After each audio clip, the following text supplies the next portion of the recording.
Olá, o grupo é composto pelo Gabriel Minoso, Giovanni Serafim, Guilherme Bertazzo e eu, Guilherme Ludovic, e nós vamos falar sobre a cultura do açaí. Para começar, então, o nome científico do açaí é Euterpe oleracea, e é uma cultivar que está muito presente na região norte do Brasil, mas também está presente na Venezuela, Colômbia, Equador, nas Guianas e no Peru. No Brasil, os principais estados produtores é o Pará, Amazonas e o Maranhão, sendo que existe uma cidade no Pará que chama Igarapé-Mirim, que é conhecida mundialmente como a capital mundial do açaí, por ser o maior produtor e o maior exportador. Em algumas regiões, até as pessoas dizem que o açaí ele é considerado uma iguaria exótica, que é muito apreciada, né, pelo Brasil e pelo mundo afora. Um pouco das características dessa árvore, que ela pode atingir até 30 metros de altura, e tem preferência por áreas úmidas, por isso que ela cresce, na maioria das vezes, nas margens de rios. Os frutos que essa árvore dá é uma pequena fruta redonda, que vai de uma coloração escura de roxo a preto, no qual possui um pequeno caroço e pouca polpa. Cada árvore ela é capaz de dar 4 cachos carregados com esse fruto.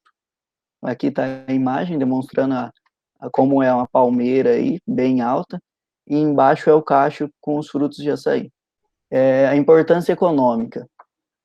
Até 1980, que é no século XX, o consumo do açaí ele era principalmente pela população ribeirinha e de povos nativos da Amazônia. Porém, com o passar do tempo, em 1990, foi tendo um maior interesse pelo consumo nacional e internacional, isso em 1990, ocasionado pela demanda por alimentos mais saudáveis, então foram atrás dessas frutas da Amazônia. Com o crescimento que houve, o surgimento de cooperativas com a finalidade de produzir mais, houve um aumento na renda dessas famílias que viviam do açaí. Porém, devido à escassez que tem a falta de infraestrutura que existe nessa região e a falta de integração que precisa ter entre as famílias que viviam disso, a população nativa, e as pessoas que vinham para explorar, ocasionou projetos frustrados. Então, não cresceu tanto nessa parte industrial naquela época. Já atualmente, o consumo do açaí ele é mundialmente conhecido, sendo até exportado, que de acordo com esse plano estratégico que teve Pará 2030, eles dizem que a exportação tem tido um crescimento médio de 13% ao ano. E só para se ter uma ideia, no ano de 2005, as exportações tiveram por destino apenas 6 países. Então, foi exportado para 6 países, e dentre eles, os principais eram os Estados Unidos e o Japão. Já no ano de 2016, teve um aumento de exportação para um total de 33 países. Apenas 10% da produção que produz aqui no Brasil, ela é exportada. Os 60% fica ali na região norte mesmo, e 30% é dividido dentro do Brasil. Nessa exportação, o que mais se exporta é a polpa da fruta, com 97% de exportação, e em seguida vem um mix, que é uma mistura de açaí com banana e guaraná, que também cada vez vem crescendo mais. Em 2014, ela teve um aumento de 0,2% para 3% desse volume comercializado, desse mix. Em seguida, um pouco das cultivares. Existem 2 cultivares, que é da Embrapa, que são mais conhecidas, que seus estudos iniciou na década de 80, que tinham como finalidade realizar o melhoramento do açaí, no qual iniciou em 1980, porém seu ano de lançamento foi apenas em 2005, que tem como vantagem trazer frutos mais precoces, maior produtividade, maior facilidade para obtenção de créditos, que era fornecido pela Embrapa, e aumento da oferta na entre-safra. E a próxima é a cultivar BRS Pai de Égua, no qual o ano de lançamento foi recente, em 2019, que tem como finalidade a produção entre safras. Então, o açaí, além de você produzir só uma vez por ano, você conseguia produzir 2 vezes por ano. Além disso, tem um maior rendimento de polpa e uma produção precoce de frutos. Bom, me chamo Giovanni e vou estar falando um pouco aqui dos modos de propagação dessa planta, né? A princípio, o açaí ele pode ser propagado por duas vias, que são ela assexuada, que seria retirada de perfilhos, e sexuada, que é a germinação de sementes, que é a mais comum que a gente tem. Na propagação sexuada, esses perfilhos eles são emitidos na base do açaizeiro em um número variado, dependendo do genótipo e das condições ambientais.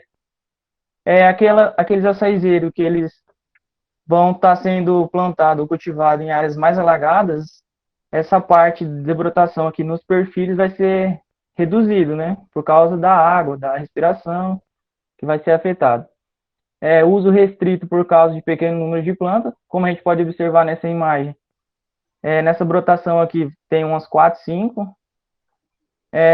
E se possível extrair 4, 5 torceiras a cada ano. E quando comparado a planta que produz sementes, neste cacho a Ana pode estar produzindo 10 mil sementes. Então é muito mais viável você estar fazendo o plantio utilizando sementes. Na propagação assexuada, é indicado ser muito utilizado em programas de melhoramento, quando a gente sabe para aumentar a alta produtividade, elevado rendimento de polpa, porque essa planta ela é uma planta nativa, então a gente busca estar melhorando ela, fazendo esses cruzamentos para que a gente venha estar obtendo um rendimento elevado de polpa, e quando vai se utilizar o palmito também, né, maior diâmetro, maior conteúdo de nutrientes. A produção de mudas a partir de sementes é o processo mais indicado para o estabelecimento de cultivos comerciais. Como eu disse, você vai ter o maior rendimento plantando essas sementes, porque vai ter um pegamento maior. Quando você vai fazer essa retirada dos perfilhos, você tem que estar deixando numa solução, em alguns casos, para estar fazendo o enraizamento, né? Produzir grande número de indivíduos com menor custo, quando comparado ao assexuado. O açaizeiro ele pode ser uma planta de fecundação cruzada, que é esse grande fator que os melhoristas usam para estar produzindo algumas cultivares com características desejadas, né, sendo mais produtivas. O resultado da formação de plantios heterogêneos com produções desuniformes e de baixo rendimento de frutas. Então, esses plantios heterogêneos a gente vai estar sendo encontrado nessas plantas que nasceram ocorrência natural, né, na produção. Nessa imagem aqui, é um exemplo, que a gente tem o Jussara, que essa planta ela é mais utilizada na produção de palmitos, e o açaí. O que eles buscaram fazer aqui? Eles fizeram um cruzamento, a polinização cruzada dessas duas cultivares, do açaí com a Jussara, para desenvolver um híbrido. Esse híbrido normalmente seria utilizado só para extração de palmito, porque a gente sabe que quando a gente vai obter o palmito, a gente vai estar cortando a planta, né? Então vai estar matando. E como essa Jussara ela é uma planta nativa, se você faz isso, você vai estar diminuindo a população dela no ecossistema. Dando continuidade aqui na propagação sexuada. O ideal é que sejam semeados logo após a colheita, e o despolpamento garantindo a germinação de aproximadamente 100%. Então, você tem que estar fazendo a propagação dela logo assim que você já retira a polpa, né? Porque ela é uma semente que perde a viabilidade rapidamente por ser uma semente recalcitrante. Então, ela não vai suportar secagem, nem um armazenamento em temperaturas abaixo de 15 graus Celsius. Falando um pouquinho sobre o clima, que seria o ideal para essa planta, né? O estuário amazônico, que seria essa faixa aqui do nortão, beirando os rios e tal. Possui uma baixa latitude e clima quente, e é considerado como uma região tipicamente tropical, onde se encontra a maior parte da produção do açaizeiro. Lá em cima a gente pode estar observando o Pará, que ele é responsável pela produção de 1 milhão de toneladas por ano dessa polpa, né? Que é o maior produtor do Brasil. O segundo a gente tem Amazonas, Roraima, Bahia, Rondônia em quinto lugar, e assim vai indo. Falando um pouco sobre o clima, que seria ideal para essas plantas, em relação a temperaturas, elas necessitam de médias anuais que oscilam entre 27 a máxima e 22 a mínima. As máximas variando de 28 a 33 graus e as mínimas de 17 a 23 graus. E ela também necessita de um total de brilho solar, para o seu fotoperíodo, de 1.400 a 2.500 horas. Nessa região lá, Amazônia, no Pará, como a gente sabe, chove quase todo o ano todo, né? Então, ela vai ter uma alta nebulosidade, e isso vai interferir na insolação, que vai corresponder de 35% a 60% no total de horas. Com relação à umidade relativa do ar, vai variar de 70% a 91%, pelo mesmo fato que eu disse, né? Uma região que chove muito, ela está estritamente relacionada aos períodos pluviométricos. A gente pode citar aqui como exemplo o grande produtor que seria o Pará, né? Ele se beneficia com um índice pluviométrico de 1.300 a 3.000 milímetros anuais, que eles são distribuídos em 2 períodos bem definidos, que seriam os mais chuvosos e os menos chuvosos. Em relação ao clima, nessa matéria aqui que a gente buscou, do G1, um produtor ele investiu 11 milhões em cultivo de açaí no Tocantins. Então, eles estão buscando espalhar essa produtividade, esse açaí, para os outros estados, não ficar só concentrado ali no Amazonas, no Pará. Então, ele vem sendo difundido especialmente no Nordeste e no Centro-Oeste.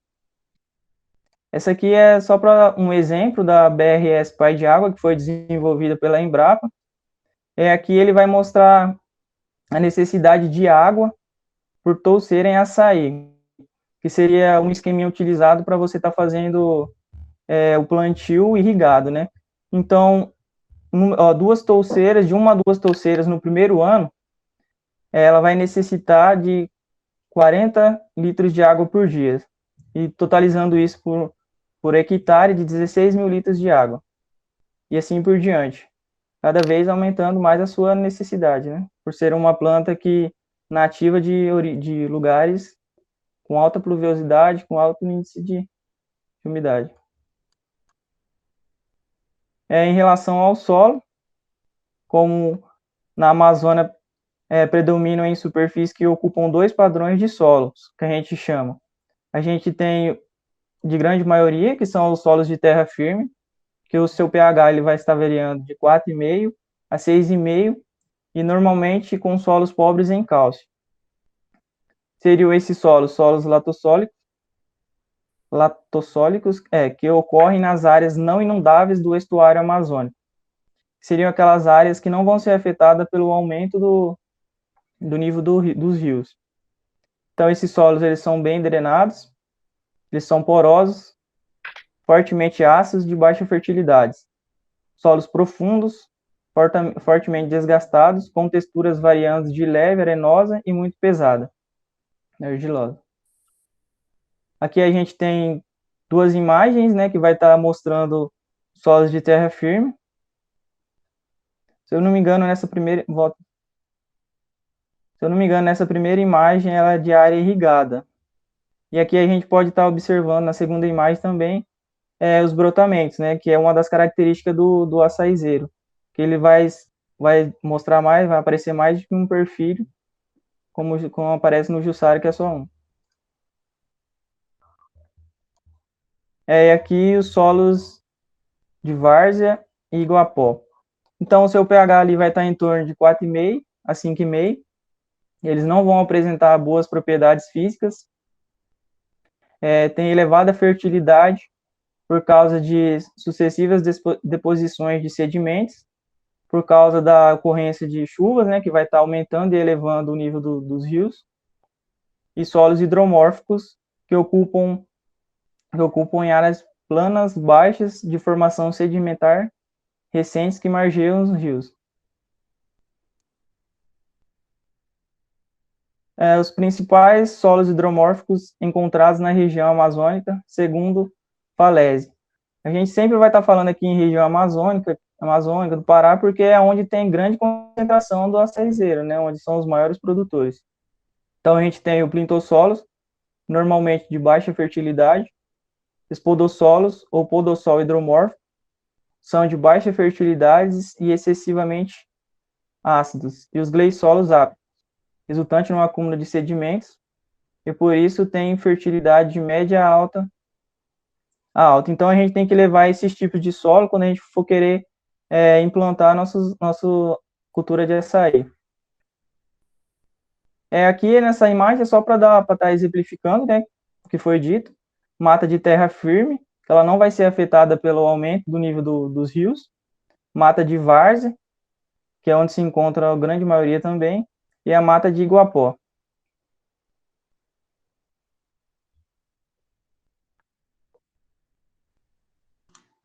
Bom, meu nome é Guilherme e eu vou dar continuidade do trabalho falando sobre plantio e manejo do açaí. Para realizar o preparo das sementes, vocês devem escolher frutos grandes, sadios e de árvores produtivas, tendo necessidade de 1 quilo de semente por hectare. E as sementes recolhidas elas devem ser enxutas à sombra, né, e plantadas já em seguida. Para o preparo da sementeira, ela deve ter 1,20 m de largura com 20 centímetros de comprimento, sendo adicionado serragem, areia, terra preta e pau. E as sementes adicionadas, né, com 2 centímetros de profundidade e espaçamento entre elas de 5 centímetros, sendo cobertas com folhas de palmeira e altura de 50 centímetros a 1 centímetro do solo. E tem que regar elas, né, todos os dias. Para passar. Quando as plantas estiverem na altura de 10 centímetros, aproximadamente, elas devem ser repicadas, né, e adicionadas aos sacos plásticos, de 15 centímetros de largura e 25 centímetros de altura, como na imagem. E dentro desse saco plástico devem ser misturadas a terra em 3 partes, uma contendo terra, uma outra contendo pó de serragem e a outra parte contendo esterco de curral ou galinha bem curtido. Bom, quando as mudas estiverem com 50 a 60 centímetros de altura, elas são levadas a campo, né, para o plantio, em covas de 40 por 40 40, separando, né, a terra de cima com a terra de baixo, onde a terra de cima deve ser adicionada 200 gramas de calcário dolomítico e 100 gramas de calcário nas paredes e no fundo, acrescentando também uma mistura de 10 quilos de esterco de gado. E bem curtido, além de 340 gramas de superfosfatado. E esse manejo deve ser feito 30 dias antes do plantio. E o plantio deve ser feito na época chuvosa. Deve ser feito em época chuvosa. E o espaçamento mais utilizado é de 5 metros por 5 metros, com o manejo de 3 a 4 estirpes por planta por touceira. Estirpes é o conjunto de descendentes da mesma origem genética, né? Correspondendo a 1.200 plantas por hectare em 3 estirpes e 1.600 plantas por hectare em 4 estirpes, para cultivos comerciais. Com relação ao solo, o solo mais indicado é o solo de textura média, e é recomendada a utilização de áreas já exploradas com plantios sucessivos. Um exemplo é o da mandioca, que permite um plantio consorciado e ele minimiza perdas com insolação, minimiza perdas com excesso de insolação e diminuição dos custos de limpeza com ervas daninhas. E uma outra forma de plantio consorciado pode ser em pastagens já degradadas ou capoeiras finas, né? Porque os custos são menores. Com relação à adubação de cobertura, são feitas em 4 anos. No primeiro ano, é efetuado 3 adubações químicas, né, com aplicação de 100 gramas de formulação 10-28-20, no início, meio e final do inverno, em círculos, né, ou em sulcos, nos sulcos abertos. E a 30 centímetros da base da touceira, que essa distância vai aumentando conforme o ano.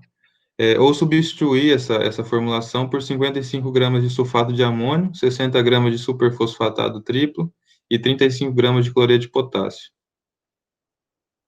Já no segundo ano de adubação, é aplicado 15 gramas da formulação anterior, ou substituído por 85 gramas de sulfato de amônia, 95 gramas de superfosfatado triplo e 50 gramas de cloreto de potássio, sendo aplicado em círculos a 50 centímetros da base da touceira. No terceiro ano, é aplicado 200 gramas da formulação do anterior, né, do primeiro, ou substituir por 165 gramas de sulfato de amônio, 185 gramas de superfosfatado triplo e 100 gramas de cloreto de potássio, sendo aplicado em círculos, né, a 100 metros da base da touceira.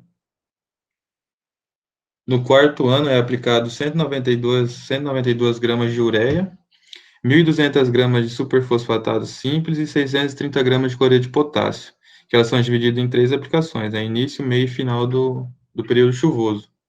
E ela pode ser substituída por 858 gramas de NPK, né, formulação 10-28-20, mais 342 gramas de potássio, que é dividido em 3 vezes por ocasião da última aplicação anual de adubo mineral. E é acrescentado de 10 a 20 gramas de deborax por touceira. Isso tudo deve ser aplicado a distância de 150 centímetros da base da touceira. Essas recomendações foram fornecidas da Diretoria de Assistência Técnica e Extensão Rural, de TER, que é através de uma cartilha que eles forneceram essa adubação. Bom, sobre pragas e doenças, vou citar umas pragas mais recentes do açaí. Uma é o pulgão, né, que tem forma, mede cerca de 2 milímetros de diâmetro e coloração quase preta. E eu tenho locomoção lenta, como forma circular, como na imagem. E ela excreta uma substância meio adocicada que atrai vespas, moscas ou formigas, no qual impedem que chegue neles os inimigos, que chegue até eles os inimigos naturais, né? E ele se localiza preferencialmente na flecha do açaizeiro, causando as folhas raquíticas e amareladas, porque eles sugam a seiva da flor para se alimentarem. E eles também atacam plantas jovens e adultas do açaizeiro. Outra praga mais conhecida é por a mosca branca, né, que ela vive na face inferior da folha, parte de baixo, e elas também eliminam uma substância adocicada que propicia o aparecimento do fungo fumagina, que diminui a fotossíntese e atrasa o desenvolvimento da palmeira. E elas formam colônias de ninfas e adultos, e na maioria das vezes ocupam toda a área dos folíolos, né, como na imagem. Uma outra praga conhecida popularmente por salvas, né, tanajuras ou formigas a salva. Elas são insetos, né, que vivem em ninhos subterrâneos, e tem as espécies mais comuns dela são a Laevigata, Cephalotes e a Sequidens. Em geral, elas consomem 50% da planta em volta delas. E o açaizeiro, quando está em viveiro, ela é mais atacada por essa praga, que ela come as folhas, né, causando desfolhamento parcial ou total da, da planta, causando até a morte delas. Para controle preventivo, como as salvas elas se localizam em matas, os viveiros devem ser instalados longe de matas, ou se forem instalados perto, esses salveiros devem ser retirados, queimados, e o solo tratado com inseticida. E o controle químico utilizado é feito com gases liquefeitos, como brometo de metila, líquidos termonebulizáveis, como o fenitrotion e deutametrina, e iscas granuladas à base de flubenzuron, que é o controle mais econômico e eficiente dessa praga. Pode passar. E sobre doenças, a principal é a antracnose. Só que em condições de campo, ela não é uma doença séria que mereça controle. Ela só é limitante nas regiões de viveiro e em regiões frias e úmidas. Mas em condições de campo não tem nenhuma que mereça tanta atenção. Bom, eu sou o Gabriel, vou estar falando agora um pouco de colheita e pós-colheita do açaí. O ciclo de produção dos frutos do açaí começa a partir de 3 e 4 anos.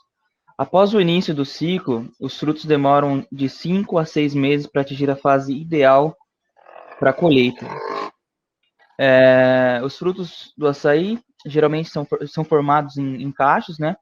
E quando maduro, eles geralmente apresentam uma coloração roxa escura, com uma camada de pó branco acinzentada em sua superfície. Exceto, é óbvio, os açaís de tipo branco, né? Esses apresentam uma coloração de tipo verde, de coloração verde.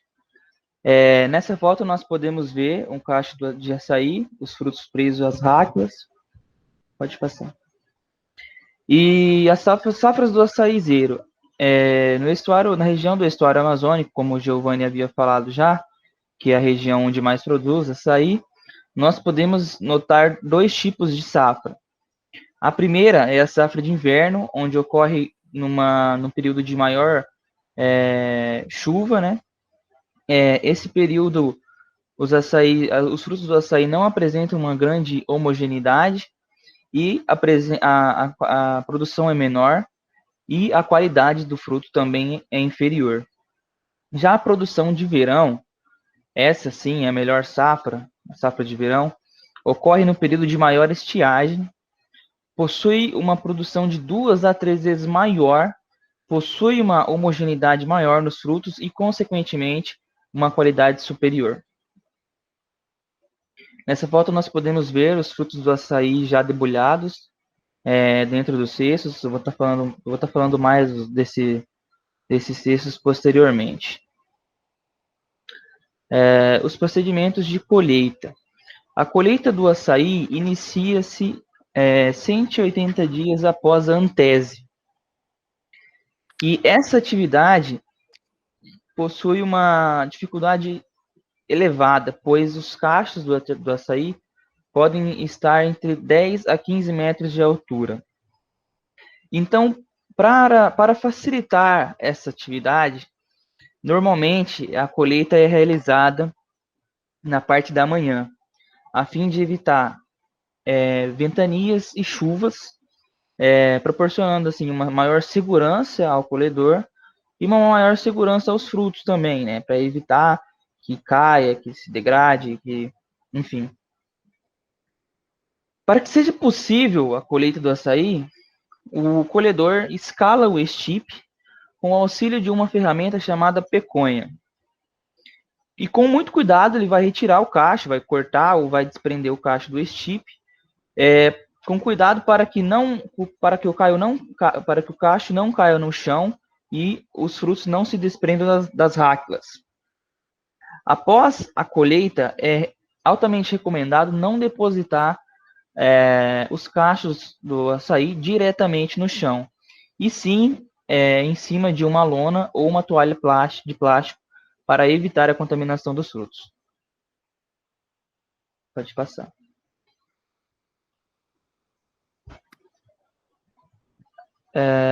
Volta uma rapidão. Aí. Após a colheita, é aconselhável retirar os frutos indesejados para evitar a comercialização dos demais. Pode passar na foto ali? Aí nas 2 fotos, nós podemos ver aí os colhedores escalando o estipe do açaí, utilizando a ferramenta que eu havia dito, a peconha, presa aos pés, para poder facilitar a escalada. Pode passar. Procedimentos de pós-colheita. Vamos começar falando aí da debulha, né? A debulha consiste na separação dos frutos do cacho e a seleção dos mesmos, de acordo com sua qualidade, coloração e estágio de maturação. Os frutos de açaí, então, são classificados de 3 formas. São elas: vitrim. Vitrim é quando o fruto apresenta grande parte da sua casca com a coloração roxa escura e o restante verde escura. Esses frutos não estão em condições ideais para colheita. A paró ou paraú, os frutos apresentam uma coloração roxa escura intensa, apresentam um brilho na sua superfície, porém ainda não estão em condições ideais para colheita. Já a tuíra, essas sim apresentam coloração roxa escura intensa e uma camada de pó branco acinzentada em sua superfície. Por sua vez, esta sim se encontra no ponto ideal para a colheita. O acondicionamento dos frutos do açaí. O acondicionamento dos frutos do açaí são realizados em cestos feitos com fibras de jacitara ou guarumã, aqueles que eu havia mostrado naquela foto anteriormente. Esses cestos suportam entre 14 e 28 quilos de fruto. Possuem uma boa aeração que auxilia na conservação dos mesmos. Os frutos do açaí também podem ser acondicionados em caixas plásticas, aquelas comumente utilizadas em transportes de frutas em geral, como nós podemos ver na foto, as cestas e as caixas. O armazenamento dos frutos de açaí. Assim como qualquer outro produto agronômico, fruta, grão, etc., os frutos do açaí também devem ser armazenados em um local próprio, com temperatura, aeração e luminosidade ideal para conservar a qualidade dos mesmos. Livre também de qualquer objeto ou agroquímico, ou peça, alguma coisa que possa contaminar ou causar danos, degradar os frutos do açaí. E devido à sua alta perecividade, os frutos do açaí devem ser despolpados em no máximo 24 horas. Os transportes. O transporte do açaí, assim como o armazenamento, deve ser feito de forma ideal, de forma adequada, para evitar contaminação e degradação dos frutos. Para isso, os produtores normalmente fazem esse transporte nas primeiras horas do dia, a fim de aproveitar a temperatura ambiente mais amena e a temperatura dos frutos também. Isso ajuda a reduzir a degradação dos frutos do açaizeiro. E pode ser feita via embarcações, pequenas embarcações, nos casos dos produtores ribeirinhos, ou via caminhões e utilitários para aqueles que produzem o fruto em terra firme. Aí na foto nós podemos ver o que é provavelmente um produtor ribeirinho com uma pequena embarcação transportando os frutos do açaí dentro daquelas cestas que eu havia dito. É isso, obrigado.